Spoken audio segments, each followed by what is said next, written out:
Welcome to Too Fond of Books. I'm Janelle, and I am so excited to bring you another March Mystery Madness video.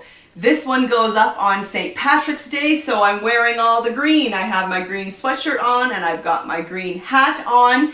And in honor of St. Patrick's Day, I will be bringing you a collection of mysteries set in Ireland. But before we get to that, I need to reveal the answer to yesterday's My March Mystery Madness Mindbender. The Mindbender was, this long-running series was written by two writers sharing one pseudonym, and that pseudonym was also the name of their main character. And, did you guess the answer? It is Ellery Queen. Ellery Queen wrote a large number of books. I believe they started in the 30s and they were writing up into the 60s, possibly later than that. I really enjoy the early Ellery Queens from the 30s and the 40s. One thing that I really love about their early mysteries is that their books included a challenge to the reader. And so near the end, before the answer is revealed, they interject a challenge to the reader right into the story. So they stop the story and they have this challenge to the reader where they let you know that all the clues have been revealed and can you guess the killer before you read the end of the story. And I always thought though that was really fun. This is the Spanish Cape Mystery from 1935, and this fantastic pocketbook edition is from 1962. And I love these editions, they're so fantastic. So if you've never read Ellery Queen, give them a shot, especially the early ones. At the end of this video, I will be giving the next My March Mystery Madness Mindbender. But first, let's talk about books set in Ireland. I got a collection here and I tried to have a nice mixture of all different types of mystery. So hopefully that there's something in here that sounds interesting to you. Missing Ones by Patricia Gibney. This is the first in a series of 7. This one was published in 2017. So if there's already 7 in the series, this writer is knocking them out. They are a thriller or a police procedural type mystery, and the detective is D.I. Lottie Parker. So the hole being dug was not deep. 3 small faces watched from the window, eyes black with terror. When a young woman's body is discovered in a cathedral and hours later a young man is found hanging from a tree outside his home, Detective Lottie Parker is called in to lead the investigation. Both bodies have the same distinctive tattoo clumsily inscribed on their legs. It's clear the pair are connected, but how? The trail leads Lottie to St. Angela's, a former children's home with a dark connection to her own family history. Suddenly, the case just got personal. As Lottie begins to link the current victims to unsolved murders decades old, 2 teenage boys go missing. She must close in on the killer before they strike again, but in doing so, is she putting her own children in terrifying danger? Missing Ones, Patricia Gibney. Sheila Connolly, An Early Wake. This is part of the County Cork series. There are 8 so far in the series, and this one, An Early Wake, is the 3rd. These are a cozy mystery series set in County Cork. They're in a small village where American Maura Donovan has come from, I believe, Boston to visit the village where her grandmother was born, and she ends up running a pub in the village. The first in this series is called Buried in a Bog. I have read most of the books in this series and really enjoy them. They're just a really light-hearted, fun mystery series, and I can recommend them if you're looking for a good cozy. Next up, let's talk about Bartholomew Gill's Peter McGarr series. These are 16 books that were written between 1977 and 2003. They are set in Dublin, and Peter McGarr is a police officer. In these ones, he's a chief inspector. I don't think that's where he starts, and I don't think that's where he ends up, so they're police procedurals.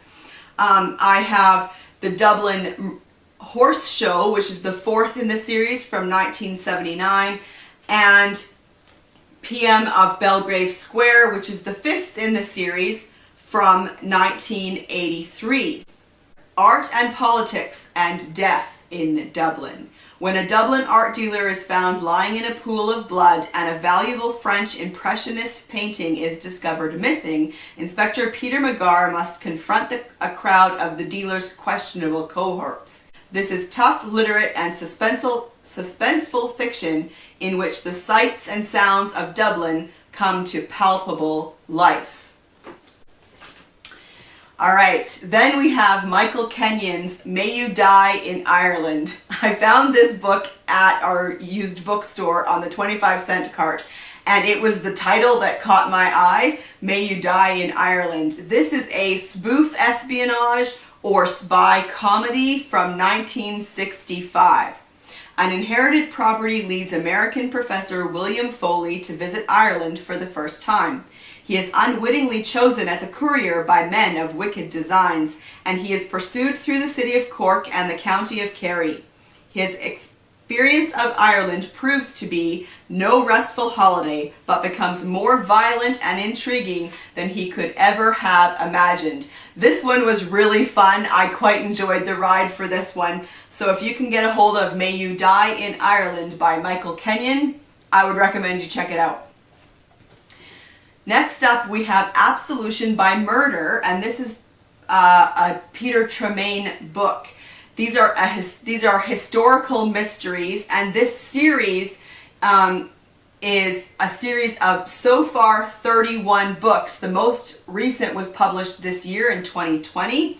The main character is Sister Fidelma. She is an advocate of the Bruen court, and they are set in 664. So they are very historical.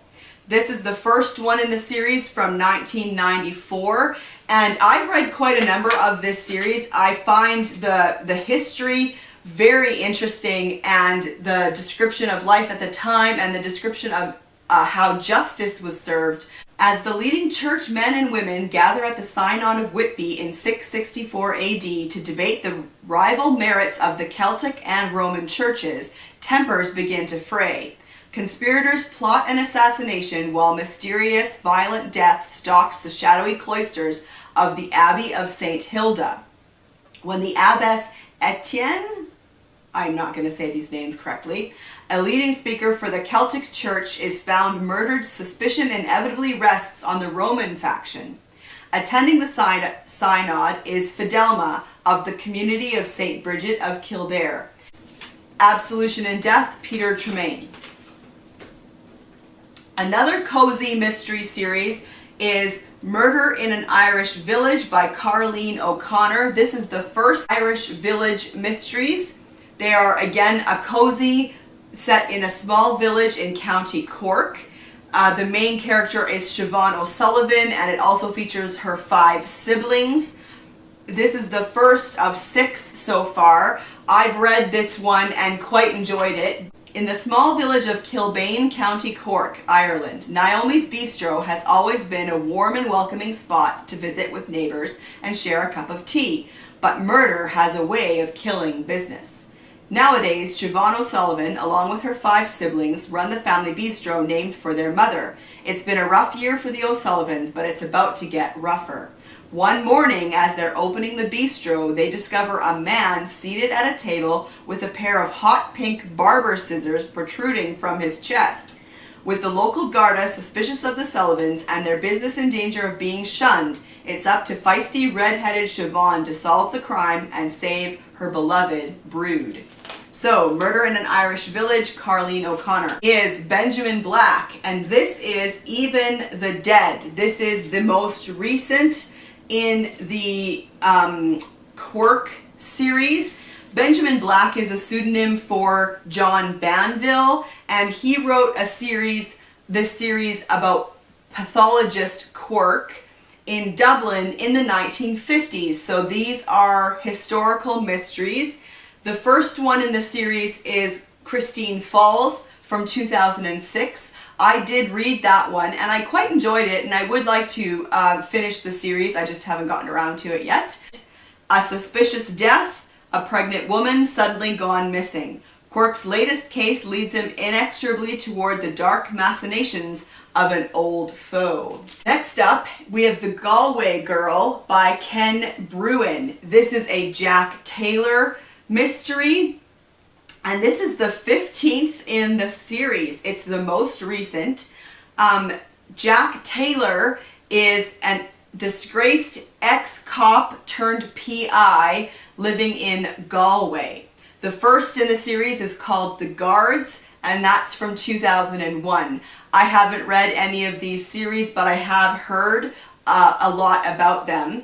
The latest installment in Bruen's addictive series finds ex-cop turned private eye Jack Taylor on the hunt for a psychotic assassin who has been killing Galway police officers one by one.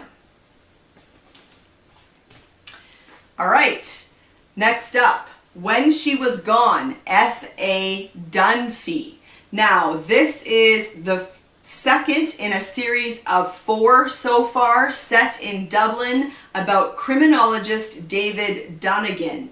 The first in the series is called After She Vanished from 2017, and I haven't read this yet, but in reading about the series, it appears that there is an ongoing story throughout about his niece that went missing 20 years ago. So this is one that's caught my interest, and I would totally keep this one from the library, check it out, and then possibly continue on with the series. So, a heart-stopping clue, a dangerous journey, but where will it lead? When criminologist David Dunnigan receives the shocking delivery of one of his niece Beth's shoes, it reignites the 18-year-old investigation into her disappearance, which Dunnigan has always blamed himself for. But is he ready for what he might find? So, When She Was Gone, S.A. Dunphy. Next up, Those We Left Behind, Stuart Neville. Oh, there we go. This is a DCI Serena Flanagan book. It's the first of the series. I think it's going to be a series. There's 2 so far, set in Belfast. I did read this one and I gave it 4 stars.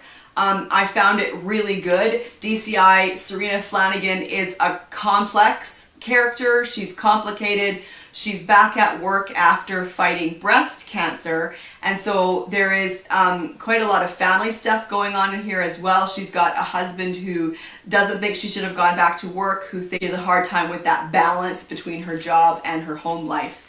So, for 2 brothers, a debt of violence will be paid over a lifetime.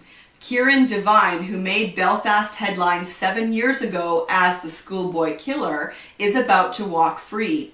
At the age of 12, he confessed to the brutal murder of his foster father. His testimony mitigated the sentence of his older brother, Thomas, who was also found at the crime scene covered in blood.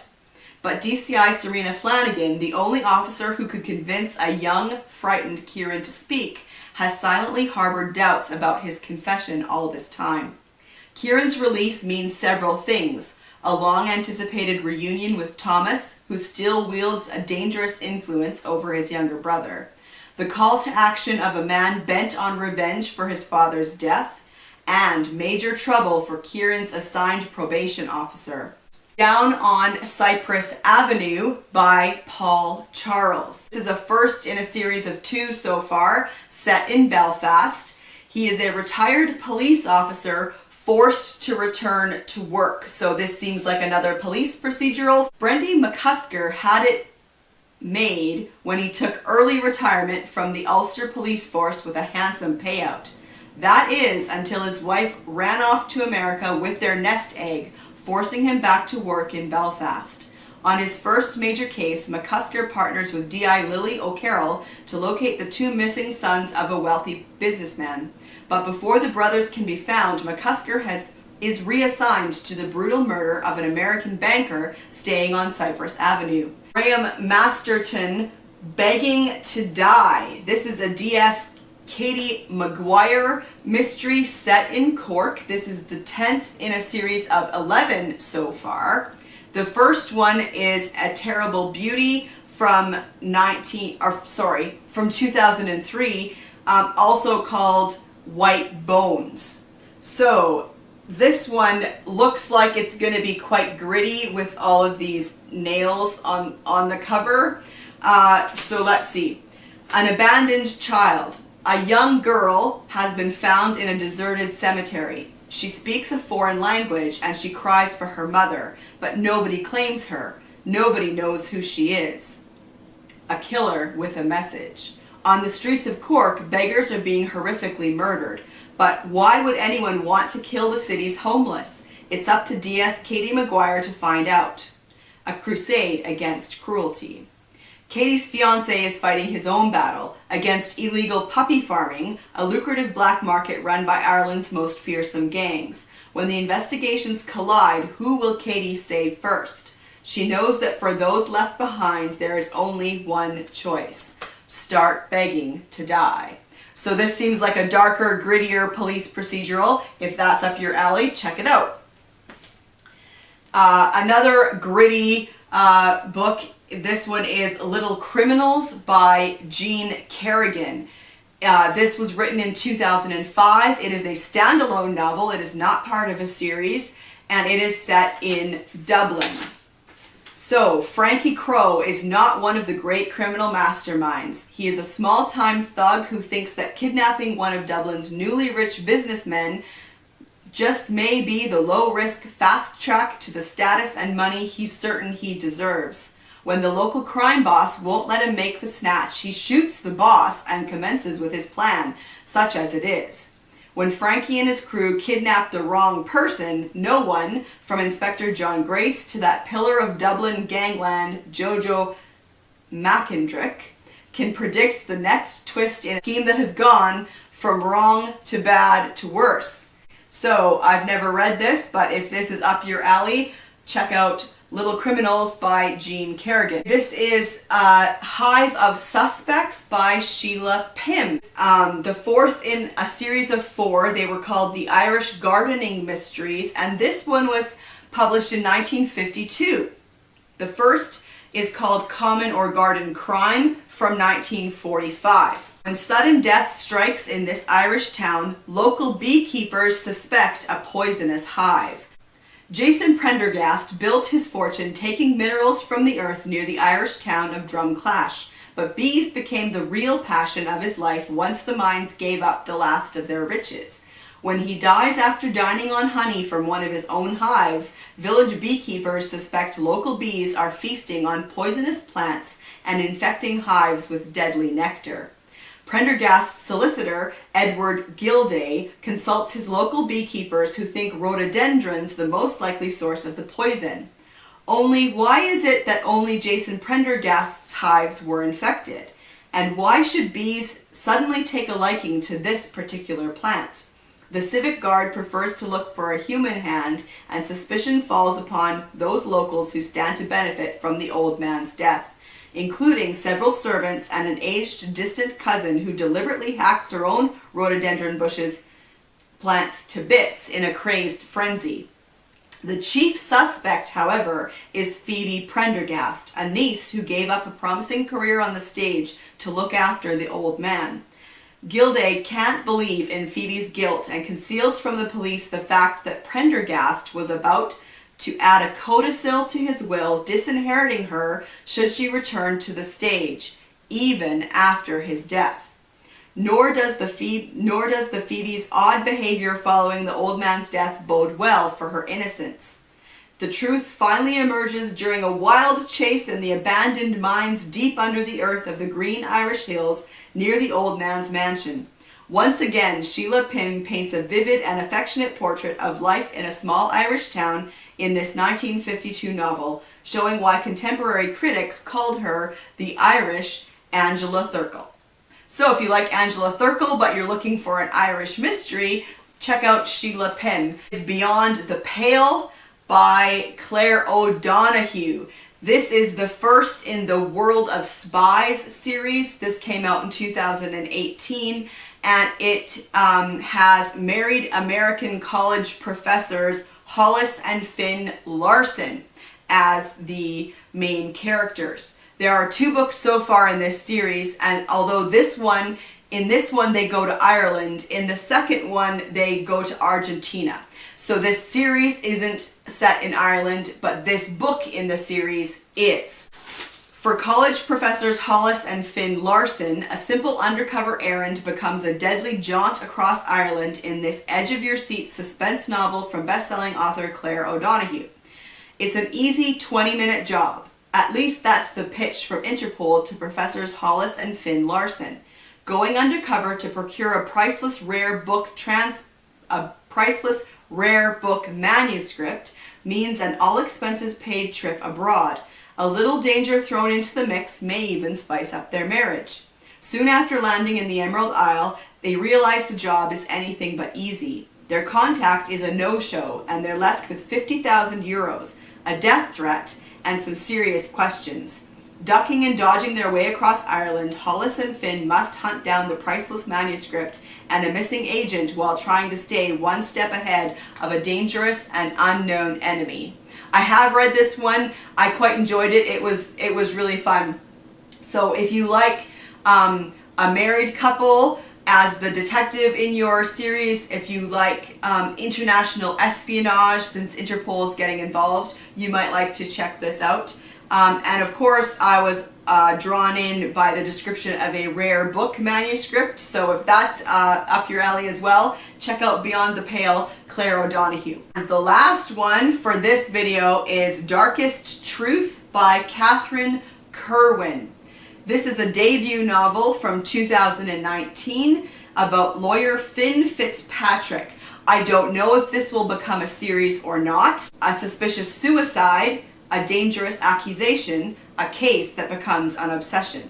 When lawyer Finn Fitzpatrick is approached by a man desperate for her to investigate the death of his daughter, Finn's first instinct is to refuse, and yet something about his story draws her in. Why did a bright, confident young girl suddenly drop out of school, isolating herself from everyone who cared about her? The deeper Finn goes into the investigation, the darker and more twisted the picture becomes. Because the people she is trying to expose are powerful, and they will stop at nothing to protect their secrets. Darker Truth, Catherine Kirwan. We have A June of Ordinary Murders by Conor Brady. This is a historical fiction set in Dublin in the Victorian era, 1880s. And this is the first in a series of 4. I've read this series and I really liked them. They were a really good historical mystery series. There was very interesting historical pieces put in of the time period and what it was like to live in Dublin at the time, what it was like for a police officer at the time. They feature Detective Sergeant Joe Swallow, and he's a great character. I've enjoyed getting to know him in this series. And I love the title of this, A June of Ordinary Murders. That's great. So here we go. In the 1880s, the Dublin Metropolitan Police classified crime in 2 distinct categories. Political crimes were classed as special, whereas theft, robbery, and even murder, no matter how terrible, were known as ordinary. Dublin, June 1887. The city swelters in a long summer heat wave, the criminal underworld simmers, and with it, the threat of nationalist violence is growing. Meanwhile, the Dublin Castle administration hopes the celebration of Queen Victoria's Golden Jubilee will pass peacefully. Then, the mutilated bodies of a man and a child are discovered in Phoenix Park, and Detective Sergeant Joe Swallow steps up to investigate. Cynical and tired, Swallow is a man living on past successes and in need of a win. With the land war at its height, the priority is to contain special crime, and these murders appear to be ordinary, and thus of lesser priority. But when the evidence suggests high-level involvement and the body count increases, Swallow must navigate the treacherous waters of foolish superiors, political directives, and frayed tempers to solve the case, find the true murderer, and deliver justice. So if you like historical mystery, give it a try. If you like mysteries with a lot of politics in them, give this one a try. And then this is Cora Harrison, Cross of Vengeance. These are from her Bruen series. This is the 10th in a series of 14, and these are set in the 16th century on the western seaboard of Ireland. I've read quite a number of this series, and again, I really enjoy them. The main character is Mara. She has been appointed by the king to be judge and lawgiver. The first book in the series is My Lady Judge, 2007.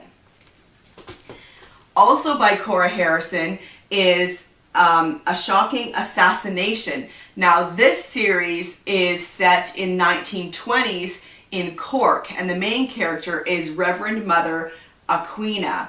This is the second in a series of 7. The first is called A Shameful Murder from 2015. I've read a couple in this series and quite enjoyed them. I was intrigued enough that I would like to continue reading this series. So here's 3 more historical mysteries to tack on at the end of this video. And before I say goodbye, I need to give you the next My Mystery Madness mind bender. So here we go. The heroine in this mystery wears a pink shawl and is named after a Greek goddess. So put your answers in the comments down below. I love to chat with you down there too about any of these books. Do they sound interesting to you? Have you read any of them? So let's chat, and I'll see you again tomorrow for another March Mystery Madness video. Bye!